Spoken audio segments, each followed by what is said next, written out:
বিশম্বরপুরে উপজেলা নির্বাহী অফিসারের বিভিন্ন অপকর্মের বিরুদ্ধে মানববন্ধন ও প্রতিবাদ সভা অনুষ্ঠিত হয়েছে। সুনামগঞ্জ থেকে নিজস্ব প্রতিনিধির পাঠানো প্রতিবেদনে আনিকা সুলতানা ডেস্ক রিপোর্ট।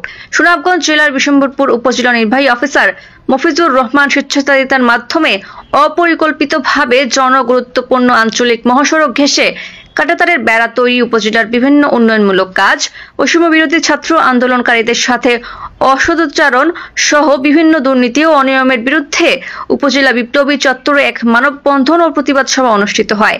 সোমবার 20 জানুয়ারি সকালে বিশম্বরপুর উপজেলা বৈষম্য বিরোধী ছাত্র জনতা ও সর্বস্তরের জনতার ব্যানারে উপজেলা নির্বাহী অফিসার মফিজুর রহমানের বিভিন্ন অপকর্ম, অসদাচরণ ও অপরিকল্পিতভাবে বিভিন্ন উন্নয়ন, পানি উন্নয়ন বোর্ডের কার্য সহকারী আল আমিন ও ইউএনও অফিসের আউটসোর্সিং এ কর্মরত আলাল উদ্দিনের দুর্নীতি ও অনিয়মের বিরুদ্ধে তীব্র প্রতিবাদ জানান।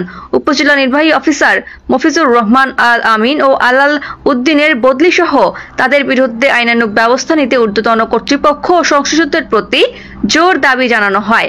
হাওর নদী, রাস্তা ও ভারতীয় চোরাচালান বন্ধে প্রয়োজনীয় ব্যবস্থা নেওয়ার জন্য সংশ্লিষ্ট কর্তৃপক্ষের কাছে জোর দাবি জানানো হয়। অন্যথায় বৈষম্য বিরোধী ছাত্ররা কঠোর কর্মসূচি গ্রহণ করা হবে বলে জানান।